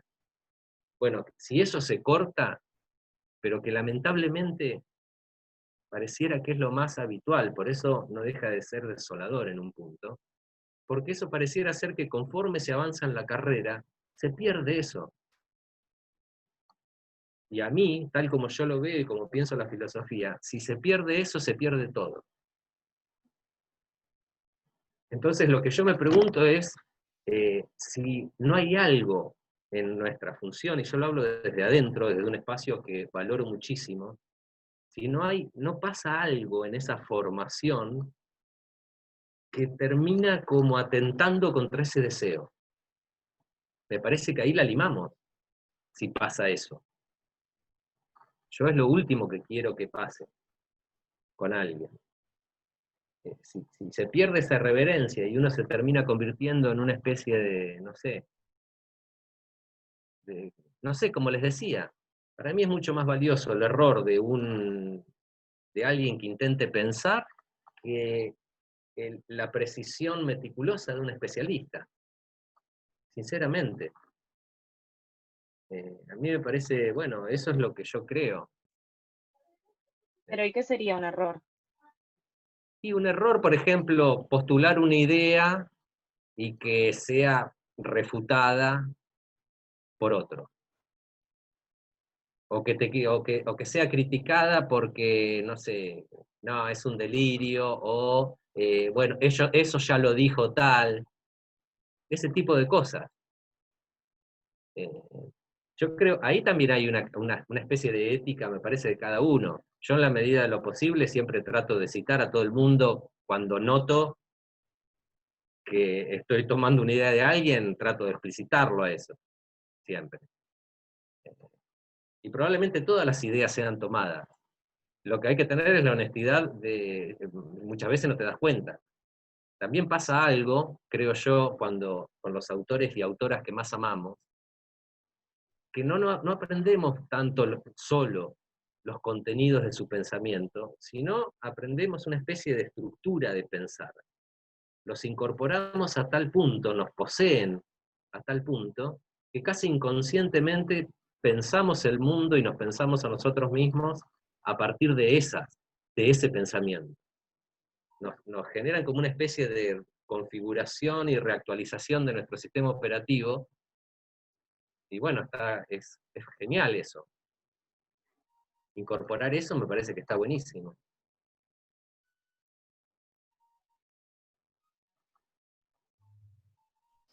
Eh, me atrevo a hacer una pequeña intervención. Creo que una de las razones por las cuales el espíritu irreverente, por ahí se pierde la carrera, es que al fin y al cabo es una carrera y tenés que aprobar, y muchas veces para aprobar simplemente tenés que repetir lo que dijo tal filósofo en la interpretación del canon. Y los ejemplos que puedes bajar pueden arruinar la teoría y te bajan puntos, entonces como que no hay mucho espacio para decir qué pensás vos del filósofo. Aprendés bien lo que dice, aprendés bien cómo son sus argumentos, pero nunca te dice, che, ¿y vos qué pensás? Está bien, son un montón No, de estudiantes y no hay tiempo, pero no hay mucha instancia para eso, exceptuando tal vez seminarios. claro. Bueno, pero por eso yo creo que también me parece que depende de los espacios. A mí no me parece mal que también se enseñen los autores, porque vuelvo a repetir, y que estudiemos a los autores, a los padres. Me parece que está buenísimo, no se puede tampoco suprimir eso, y es un paso necesario. Y entiendo también que, bueno, entiendo la lógica, no es que soy un iluso y me parece que está bien también que se evalúe de ese modo y que, bueno, tengamos que saber qué es lo que pensó, eh, qué sé yo, Nicolás de Cusa y qué es lo que pensó Leibniz, en fin, está muy bien eso. Lo que pasa que también me parece que está bueno, además de esa formación que tiene la institución, y que a mí yo no estoy en desacuerdo con eso, que también tenga sus lugares para promover esto otro. Yo creo que, por ejemplo, los seminarios es un espacio donde hay la posibilidad a trabajar más en ese sentido. Al menos en mi caso personal, a mí me gusta mucho recibir trabajos donde hay una apuesta personal, o donde se hace una lectura de un autor, o se me critica a mí mismo incluso. A mí es lo mejor que me puede pasar y yo en la medida de lo posible trato de potenciar eso, como puede dentro de mis posibilidades, digamos. Pero creo que son espacios también, y es un espacio, por ejemplo, un seminario, que forma parte de la misma institución, por eso diría que hay como es más bien anfibológica o es más compleja. Me parece que hay una parte de separado formación, ¿no? Que es la que yo también he hecho, y yo no estoy renegando de eso, me parece que es muy valioso y que está bien, pero me parece que tendría que haber también ciertos espacios donde dentro de la institución se fomente este otro tipo de cuestiones, que no implique meramente repetir lo que dijo el padre. Y que por otro lado creo que en parte lo hay también, ¿eh? Existen esos espacios en la misma academia.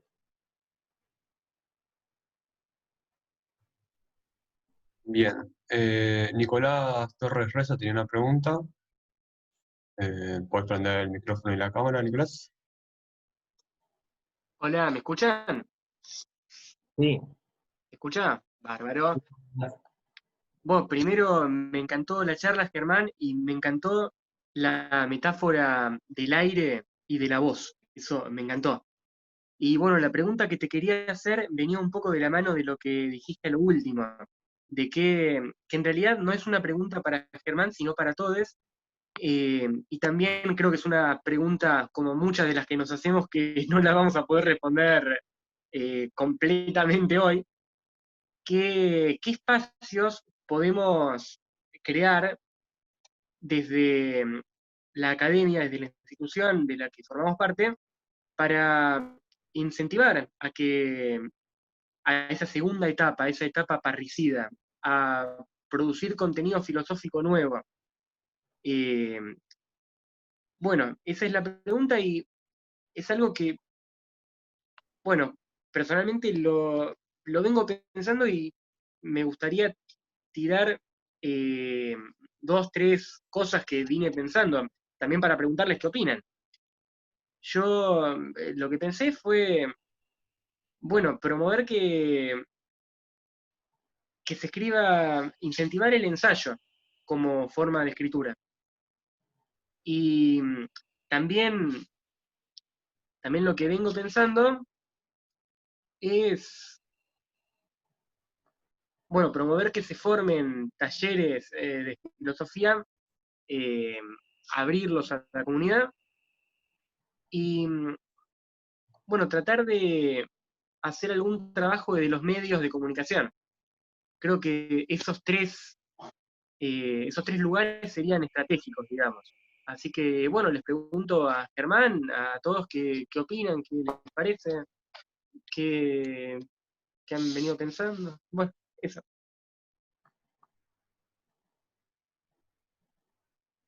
Bueno, no sé si alguien quiere decir algo. Bueno, varias cosas planteó Nicolás. Sí, respecto al ensayo, bueno, uno siempre recuerda la introducción al uso de los placeres de Michel Foucault, ¿no? Que ustedes sabrán que Foucault, luego de publicar La voluntad de saber en 1976, que era el primer tomo de la historia de la sexualidad, entra como en una especie de impasse y ahí, bueno, reformula radicalmente el proyecto inicial que él tenía. Entonces, luego cuando se publica La voluntad del el uso de los placeres, que es el tomo 2 y el tomo 3, que es el 1984, cuando muere Foucault, en esa introducción al uso de los placeres explica un poco cuáles fueron los motivos que lo llevaron a modificar este proyecto inicial. Y ahí dice, entre otras cosas, habla del ensayo, al que define como el corazón vivo de la filosofía, y dice cosas que tienen mucho, que a mí siempre me conmovieron mucho, y que tienen mucho que ver con esto que estábamos hablando en la charla, ¿no? Foucault dice, por ejemplo, que bueno, pensar no consiste en legitimar lo que ya se sabe, que eso sería, bueno, explicar lo que dice el padre, lo que dicen los padres. Legitimar también es un término vinculado a la ley, sino en un ejercicio de pensamiento, dice Foucault, que implica, y este punto me interesa, el extravío de aquel que conoce. Es decir, el que se pone a pensar, el que se pone a escribir, eso implica un extravío, porque un extravío en un sentido muy, no metafórico, sino en un sentido literal. Es el extravío justamente de esa incertidumbre. Bueno, a mí me parece que, o el extravío que les mencionaba yo cuando hacía referencia a Kant, es ese momento donde nos desorientamos. Bueno, Foucault dice, eso es constitutivo de la filosofía. Siempre ha sido eso la filosofía. Porque ¿qué hacen? La filosofía es una serie, una sucesión, la historia de la filosofía, no es otra cosa que una larga y sistemática sucesión de padres muertos. ¿Qué hace Platón con Parménides? Lo mata. ¿Pero qué hace Aristóteles con Platón? ¿Qué hacen los autores? ¿Qué hace Hegel con, no sé, Kant? ¿Qué hace Nietzsche con Schopenhauer? ¿Qué hace Heidegger con Nietzsche? Cometen parricidios. Por eso es una condición de posibilidad del parricidio, no es un avatar eventual. Eso respecto a la cuestión del ensayo. Yo, por ejemplo, al menos en la experiencia mía en la facultad, de dar clases de grado y después de dar seminarios, siempre en general los seminarios es un espacio mucho más abierto y donde perfectamente yo acepto trabajos finales que son ensayos. Me parece muy bien. Lo veo un poco más delicado quizás en lo que es la carrera de grado, donde es un momento de formación donde ni siquiera quizás, digamos, me parece complicado reemplazar lo que es la formación, donde, bueno, primero está bueno que conozcan la historia de la filosofía, lo que se pensó, en fin, está bueno ese paso. No sé si sería posible reemplazar eso, pero sí que está bueno, digamos, además de eso, yo diría como algo complementario, encontrar espacios para promover otro tipo de acercamiento con la filosofía, como puede ser un ensayo. En mi caso personal, yo a eso lo logro en lo que son seminarios, tanto en los seminarios de grado como seminarios de posgrado. Pero bueno, tal vez no sea suficiente, no lo sé. No sé si alguien más quiere decir algo al respecto.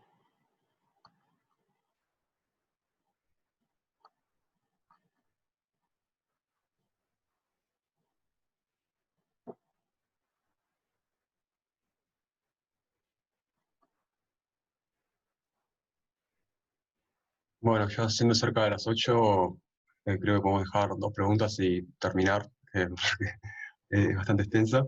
Lourdes tenía una pregunta y después voy a tratar de unir las 2 preguntas que quedaban. ¿Está Lourdes todavía por aquí? A ver. Hola, ¿me escuchan? Sí, ahí está. Buenísimo. Sí, no, no era tanto una pregunta, sino más bien una reflexión que me surgió. Me pareció interesante cuando hablaste del tema de la autoridad relacionada con la academia, por lo menos acá, y también con el tema de romper con esta autoridad, con los grandes filósofos. Por lo menos acá en Mar del Plata estamos un poquito más atrasados en cuestiones de género, en la carrera, y siendo mujer lo que cuesta poder romper con esa autoridad y también que poder implementar, que te enseñen otra cosa que no sean los grandes filósofos varones, y ni hablar también esta idea de poder tener un pensamiento propio cuando estás rodeado básicamente de filósofos. Y bueno, también se trasluce en el nivel de graduadas en la carrera, el poder llegar a graduarte, y ni hablar si te querés dedicar a la investigación o si querés dedicarte a las áreas más de teoría de conocimiento, que por ejemplo en Mar del Plata, rodeada de varones, poder insertarse en eso es completamente complicado, ¿no? Entonces está buena esa idea de poder relacionar también con cómo nos formamos y con la academia en sí, ¿no? Cómo nos moldea y qué tipo de institución queremos, ¿no? Como decías que esto lo hacemos entre todos, bueno, qué tipo de carreras queremos. Y nada, eso me pareció completamente interesante, ¿no? Como para poder debatirlo, es algo que se tendría que debatir constantemente, ¿no? ¿Qué tipo de formación queremos? Si queremos una perspectiva de género, si queremos si queremos romper con ese esquema de los grandes pensadores, cómo hacerlo. Y nada, era eso, básicamente, era una reflexión que me surgió de la charla. Gracias. Bueno, en la Bueno, comisión se discute los planes de estudio cada 10 años de la carrera de filosofía, así que también se puede discutir ahí, ese es un espacio posible, metiendo el chivo. Sí, sí, acá nosotros en Mar del Plata seguimos con un plan de 98, así que todavía estamos viendo cómo lo reformamos. Eh, y la última, no sé si quería responder algo, yo estoy ya leyendo la última pregunta. no está Bien, decía, eh, ¿cómo se llama? A ver. Alexandre. Dice, gracias Germán, quisiera preguntar lo siguiente, a la filosofía en su historia o a su tradición, ¿la filiación es constitutiva o su historia se constituye como filiación? Bueno, sí, por ejemplo, partiendo de Lacan, aludido ahora a poco, la paternidad, maternidad es siempre adoptiva, en el sentido de que mismo cuando es ay, Dios mío, en el sentido de que mismo cuando es nuestro hijo, biogenéticamente hablando, el padre-madre tiene que elegir uno como hijo. Que podríamos, o sea, creo que acá sería lo muy importante, ¿qué podríamos pensar respecto de esta relación filosofía, filiación, adopción? Y otra persona había comentado que decía que en función a tu propia producción, creo que se trata de no solo refutar al padre, sino de asumir la orfandad y por lo tanto empezar a afirmar acerca del mundo y no de autores. Entonces sería esta relación filosofía, filiación, adopción y orfandad. bueno, a ver cómo salgo de esta situación. No es sencillo de decir, ¿eh? Bueno, tomo primero la cuestión de la orfandad. Sí, claro, hay una orfandad, pero también, y esto, bueno, tiene que ver un poco con esta cuestión existencialista que yo mencionaba, ¿no? Que son términos de desamparo, abandono, orfandad, indigencia, son términos que forman parte del léxico existencialista, al menos de Heidegger sobre todo, y también eh, de Sartre, el mismo Sartre, Simone de Beauvoir, porque efectivamente al no existir el padre, uno podría decir, bueno, quizás en términos de historia de la filosofía, la frase que simboliza de una manera más acabada la muerte del padre es la consigna nietzscheana, de Dios ha muerto. Digamos que Dios es la figura de ese gran padre metafísico, lo que Derrida va a llamar el falo-logocentrismo. Es esa idea del logo filosófico, como decía, creo que era Lourdes, que el logo filosófico siempre ha estado ocupado por figuras a lo largo de su historia, al menos de su historia más hegemónica, diríamos así, ha sido un logos masculino. Siempre ha sido fálico en ese sentido. La historia y las universidades, yo creo que han avanzado muchísimo en ese sentido, pero también son instituciones que, como todas las instituciones prácticamente de la gran parte de la civilización occidental, vienen de una historia patriarcal. Entonces, efectivamente, no es fácil, digamos, encontrar un lugar de enunciación, pero me parece igual fundamental intentar dar ese paso y hacer ese esfuerzo. Entonces, la muerte del padre, el parricidio, efectivamente genera una suerte de orfandad. Pero acá, ese parricidio no implica una desaparición del padre. No es que uno deja de tenerlo en cuenta. No es eso, porque todo el tiempo estamos dialogando con nuestros padres. Por eso es muy importante estudiarlos rigurosamente, conocer lo que pensaban, admirarlos y enamorarse de ellos y de ellas. Acá, el nombre del padre, por eso le decía, puede ser también una autora, no sé, te interesa Judith Butler, por ejemplo, y te dedicas a estudiarla, bueno, está buenísimo que eso pase. Ahora, a mí me parece que el gesto de amor, incluso hacia esos padres, es cometer ese parricidio. Porque, ¿qué es lo que está esperando ese padre? Que, sobre todo, no un amor a él, sino un amor a la filosofía. Y la filosofía es la que nos exige eso.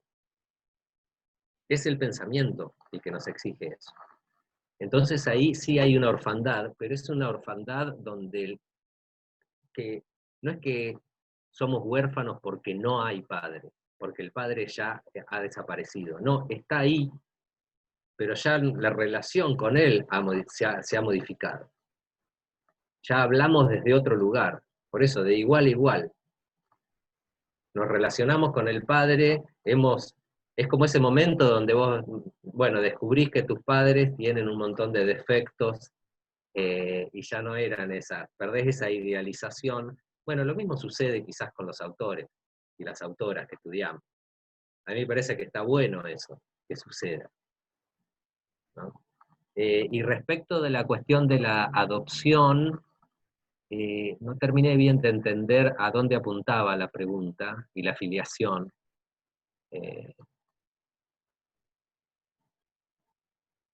Tal vez todos somos hijos adoptivos en realidad de los padres. No hay ningún hijo biológico. Somos todos hijos antinaturales de nuestros padres. Pero no terminé de entender hacia dónde iba la pregunta. Yo desconozco los términos de Lacan, así que tampoco podría decirte, porque la reacción no ayudó mucho. Pero bueno, ya siendo las 8 y que se va a acabar el tiempo de la reunión, así que finalizamos acá. Muchas gracias por venir, por dar la charla y a todos los que participaron. Nada, el jueves que viene va a haber otra charla, si te interesa participar, lo van a ver en las redes o en el mail, y eso, básicamente. Bueno, muchas gracias a ustedes por la invitación y a todos los que se conectaron. A todas y todos les agradezco muchísimo. Y bueno, estén atentos a las próximas charlas del ciclo. Y por supuesto un agradecimiento a la gente de la Comisión de Estudiantes por la invitación, ¿no?